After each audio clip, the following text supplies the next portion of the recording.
Hai semuanya, gimana kabar kalian? Semoga selalu dalam keadaan baik. Jadi di video kali ini kita akan update lagi untuk analisa pagi di mana ya pergerakan Bitcoin mengejutkan ya hari ini. Teman-teman, hari ini tanggal 21 Desember kita akan mulai pembahasannya dulu dari beberapa news yang cukup penting. Jadi kemarin pagi kita dapat news soal bond daripada Bank of Japan ya yang ternyata diperkuat nih untuk returnnya. Jadi saat ini returnnya itu sekitar 0,5%, which is ini sudah menaik ya. Dari sebelumnya ada di kisaran 0,25% buat yield obligasi pemerintah mereka. Which is ini merupakan tanda di mana daripada Bank of Japan itu mengambil kebijakan yang berbeda dari The Fed sendiri. Nah, di Jepang juga mengalami yang namanya inflasi, teman-teman. Tapi beberapa tahun belakangan Jepang mengalami yang namanya deflasi. Artinya pertumbuhan ekonomi mereka itu cenderung eh, ya tidak bergerak kemana-mana ya. Dan ini menyebabkan pemerintah Jepang saat ini mengambil keputusan yang sedikit berbeda. Alih-alih mereka menaikkan suku bunga supaya orang-orang banyak nyimpen di deposito, mungkin mereka justru malah membiarkannya suku bunganya tetap rendah, tapi mereka menaikkan bond obligasinya. Yang harapannya bond obligasi ini bisa diserap oleh masyarakat. Masyarakat yang mau investasi lebih memilih untuk menyimpan di bond jangka panjang pemerintah mereka. Which is ini ternyata direspon cukup positif dan juga mereka mengatakan adanya possibility untuk mini pivot, teman-teman. Jadi likuidasi di market akan kembali diberikan ya, dan ini ternyata direspon sangat baik untuk pergerakan dari yen terhadap dolar. Jadi yennya cenderung menguat, dolarnya cenderung turun di perdagangan yang kemarin. Terus juga dari berita yang lain dari kalender ekonomi kita dapat izin bangunan yang ternyata kalau kita lihat di sini permintaan rumah di Amerika mengalami tren penurunan di bawah ekspektasi, which is ini merupakan implikasi daripada kenaikan suku bunga yang sudah terjadi beberapa kali terakhir ya, di mana ternyata saat ini minat orang dalam membeli rumah terutama dalam bentuk KPR itu mengalami tren penurunan. Artinya adalah ini bisa menjadi sebuah indikasi juga yang cukup positif buat market ke depannya. Ya kali aja The Fed bakalan ngambil keputusan, wah ini udah nggak bisa nih dipertahankan. Kalau eh, orang-orang sedikit beli rumah, maka yang terdampak tentunya adalah perusahaan-perusahaan properti. Perusahaan-perusahaan tersebut ya perlu meng-hire karyawan dan lain sebagainya. Kalau penurunan terjadi pada permintaan bangunan mereka, artinya adalah akan ada layoff karyawan lagi. Which is ini akan berdampak juga sama tingkat pengangguran ke depannya. Jadi kurang lebih itu. So, dari dua news tadi kita udah dapat kesimpulan bahwa dolar mestinya mengalami tren penurunan. Untuk informasi aja, saat ini suku bunga acuan di Jepang itu hanya sekitar 0,10%. Minus ya, sorry, minus 0,10%. Jadi gimana ya, bayangin teman-teman naruh uang di deposito di bank, tapi uang kalian nggak nambah, justru malah minus. Karena mungkin harus dipotong pajak dan lain sebagainya. Jadi benar-benar rugi ya. Jadi mungkin nggak banyak orang yang melakukan penyimpanan uang di bank kalau dengan kondisi yang seperti sekarang ini. Mereka mungkin lebih banyak menyimpannya dalam bentuk mungkin obligasi kah atau beli emas kah atau yang lain-lainnya. Jadi so far itu yang jadi news hari ini paling hot, dan kalau kita lihat dari berita-berita yang lain itu nggak terlalu banyak. By the way, ini ada event-event yang dekat ya, mungkin ada teman-teman yang bisa perhatikan. Itu PON QNT, cryptology listing, ini mungkin bisa berpengaruh, ada project yang menarik ya. Terus yang mungkin menarik itu BNB listing di OKX hari ini, teman-teman. Mungkin akan ada pergerakan sedikit untuk BNB ya. Terus Koti ini menarik. Koti dia ada hard fork multi dark 2.0 hard fork di tanggal 29, which is akhir tahun. Tapi ini yang ngevote nggak terlalu banyak sih, dan juga tidak ada informasi tambahannya. Mungkin apakah ini benar-benar bisa dikonfirmasi benar ataupun tidak itu masih belum jelas. Terus juga ada Mina yang menarik. Ini ada multi environment setup. Ini cukup banyak yang vote, 600 votes, which is ini ya dapat beberapa tanda yang menjadikan ini sebuah news yang mungkin bisa dikonfirmasi kebenarannya. Which is itu yang bisa teman-teman perhatikan untuk beberapa altcoin.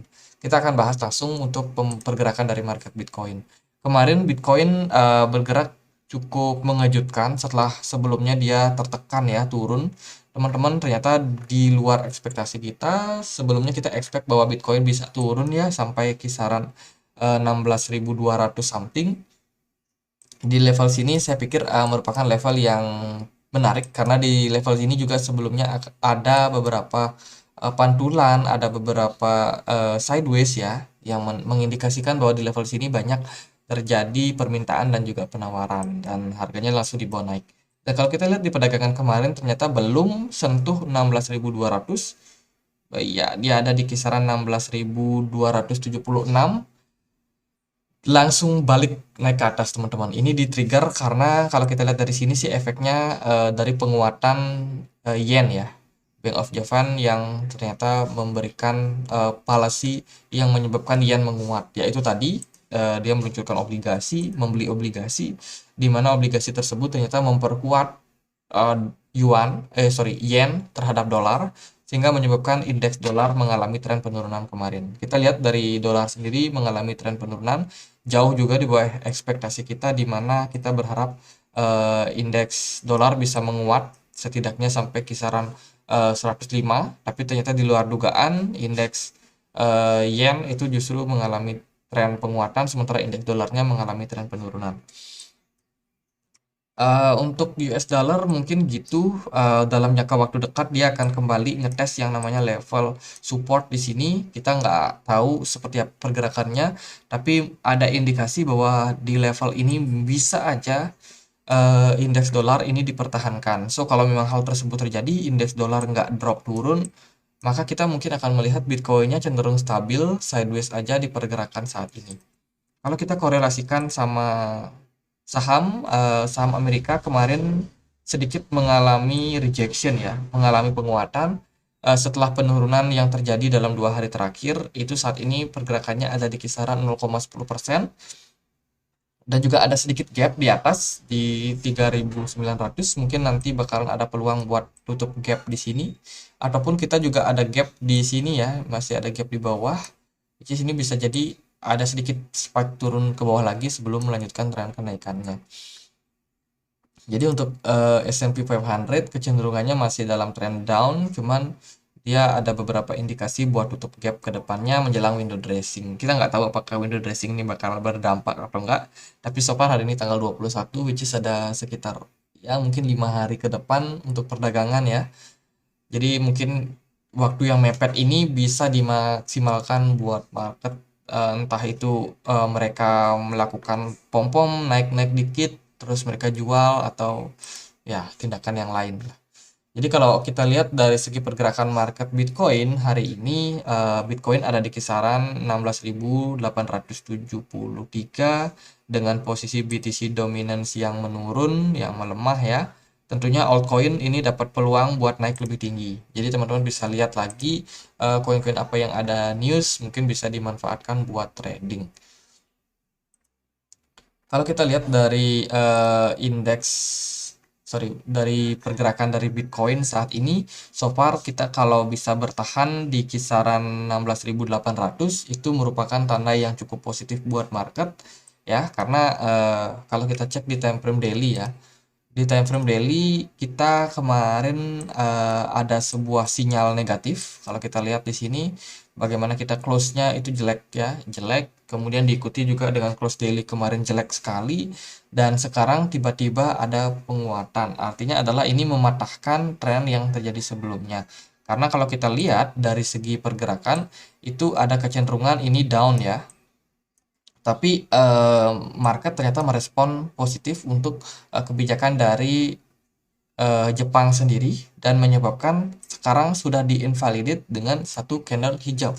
Artinya ini mematahkan pola yang terjadi sebelumnya ini. Ini udah nggak valid.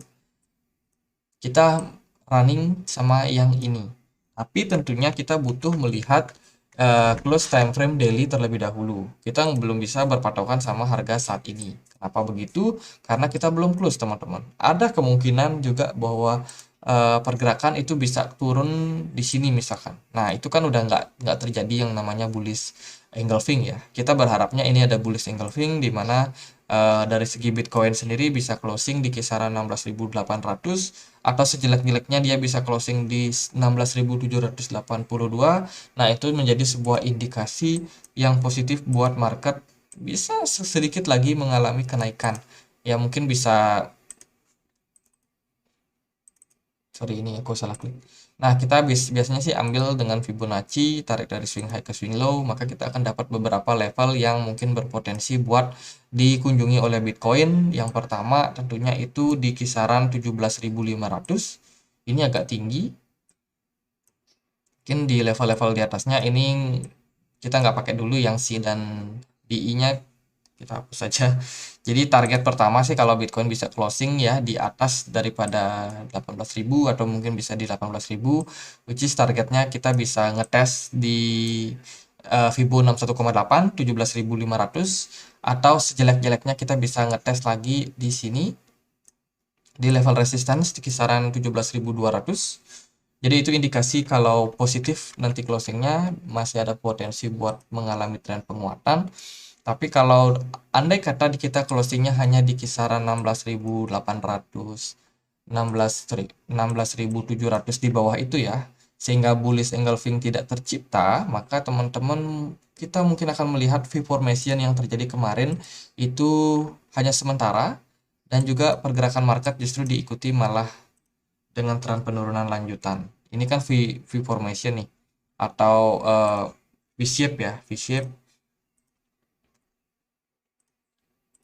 Kalau kita lihat di time frame 1 jam mungkin bisa lebih jelas. Nah, ini kan kita sebenarnya sudah sempat drop, turun, kemudian membentuk V, huruf V, kemudian diikuti dengan kenaikan. Nah, kalau kita nggak kuat bertahan di level support di sini, maka ya berikutnya kita mungkin bisa turun, teman-teman, terkoreksi lebih dalam lagi.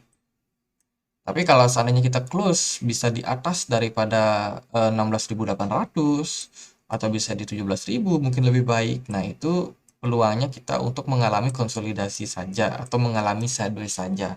Ini bisa menjadi indikasi akumulasi sedang terjadi pada pergerakan market. Ya, so far saat ini sih masih belum bisa dipastikan seperti apa untuk pergerakannya, tapi indikasi-indikasi itu mungkin bisa teman-teman maksimalkan buat teman-teman yang trading ya dalam kondisi seperti sekarang ini. Kalau kita lihat sih memang dari segi volume perdagangan agak tinggi di perdagangan kemarin, dan beberapa sinyal juga agak false sepertinya. Sinyal koreksi agak false. Kalau kita lihat dari time frame kecil ini 15 menit, ledakan volume cenderung agak besar. Yang pasti ini merupakan indikasi positif. Tapi pertanyaannya apakah Bitcoin bisa mempertahankan indikasi yang positif ini sampai closing time frame daily hari ini. Oke, so far gitu aja buat pembahasan Bitcoin kali ini. Hal mengejutkan sudah terjadi. Semoga masih bisa dikasih naik dulu ya kalau seperti ini. Ataupun kalaupun dia nanti bakalan koreksi, semoga trennya bisa lebih jelas lagi. Kalau so far ini agak beresiko, sepertinya belum menarik buat saya trading kalau dalam kondisi seperti ini. Mungkin nanti kita tunggu kalau Bitcoinnya entah dibawa naik dulu ke 17.000. Nah, di sana mungkin ada level resistance yang bisa kita manfaatkan ya teman-teman, buat ambil down sedikit. Ataupun kalau dia justru di perdagangan hari ini bakalan koreksi, ya udah biarin dia koreksi. Karena dari beberapa indikator ini aku pakai indikator RSI, juga ada volatilitas yang cukup tinggi, cenderung agak sulit ya karena ledakan volume sering terjadi. Jadi ya gitu aja. Semoga bisa bermanfaat. Kesimpulannya market masih cukup ambigu, masih harus kita lihat di mana closing time frame daily ke depan. Kalau misalnya di atas dari 16.800, itu tandanya market berpeluang untuk konsolidasi terlebih dahulu, berpeluang untuk sideways, dan kemudian bisa naik sampai 17.600, 17.500, atau mungkin hanya mentok di 17.000. Tapi kalau pergerakannya di bawah, ditutup di bawah 16.700, itu tandanya market berpeluang untuk koreksi lanjutan. Oke, semoga bisa bermanfaat teman-teman. Kalau kalian punya koin lain, punya ya yang mau dianalisa, boleh tulis di kolom komentar. Kita akan bahas next time. Akhir kata saya Andre, makasih.